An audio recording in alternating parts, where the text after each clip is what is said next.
Hi, my name is David McLean and welcome to my YouTube channel, Living in the GTA. This is a channel where we talk about everything related to real estate in the city.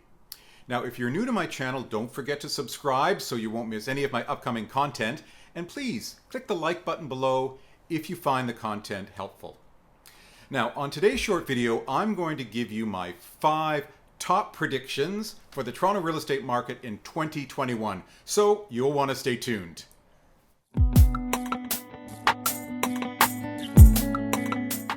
For many people, 2020 was a year that they want to leave behind them in the dust.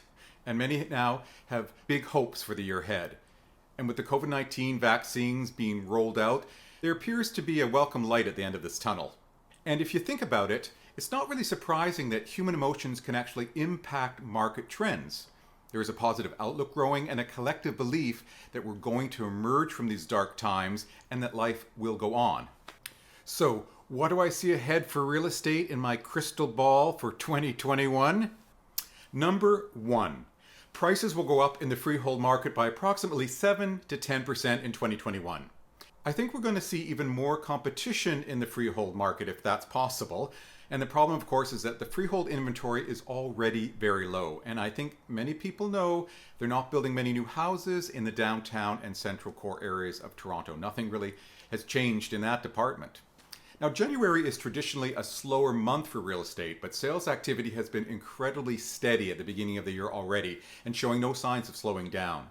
And once buyers are back in the saddle and even more confident, the house buying stampede will really heat up in the city. I think this increased confidence combined with some pent-up demand, it's going to translate into a spring market that could prove absolutely mind-blowing. So if you want to buy freehold, each month that you actually end up putting off that goal moving forward, it's no doubt it's going to mean a higher price tag for that freehold house that you want to buy. Number 2, the downtown condo market in Toronto is going to make a strong comeback in 2021.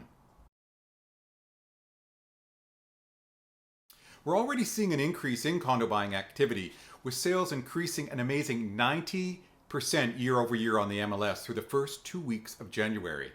Now, the COVID impact on the condo market in 2020 did see prices go down by between 10 and 12% from their peak, but it appears the bottom has passed.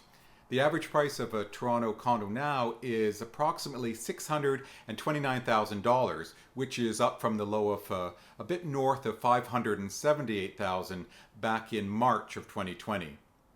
Now, another big marker was the number of condos that were sold at the end of 2020, with the number of units sold up 75% from the same time a year earlier. So it appears an uptick is not only coming, it's already here.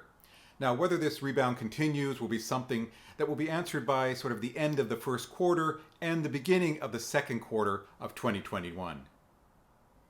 Number 3, investors will come back strong into the condo market in 2021. Now, investors usually respond quicker to market trend indicators than end users, and investors are seeing that now is actually a good time to get in, with prices still lower than they were at the peak of the market. Now, the government has big plans also to stimulate immigration, and many people coming to Canada over the next few years are professionals who'll need a place to live. Investors are also very much aware of this. Number 4, interest rates will remain at historic lows. Mortgage rates are ridiculously low, with some fixed rates as low as 1.49% and some variable rates as low as 0.99%.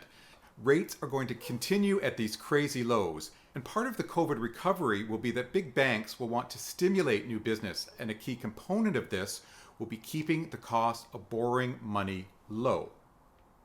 And finally, number 5, immigration will again be a driver of the market recovery. The Canadian government, as I mentioned, has created a plan to bring in approximately 400,000 immigrants into the country per year for the next 3 years.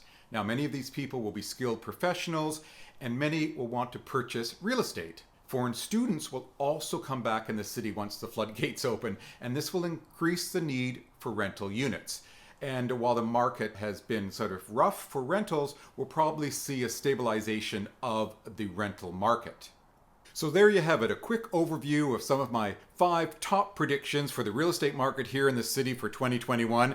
I don't know if that answers all your questions, so if you have any other questions that you want to find out about buying or selling in the GTA, I'm always happy to chat with you, so please don't hesitate to be in touch, and I look forward to talking with you real soon.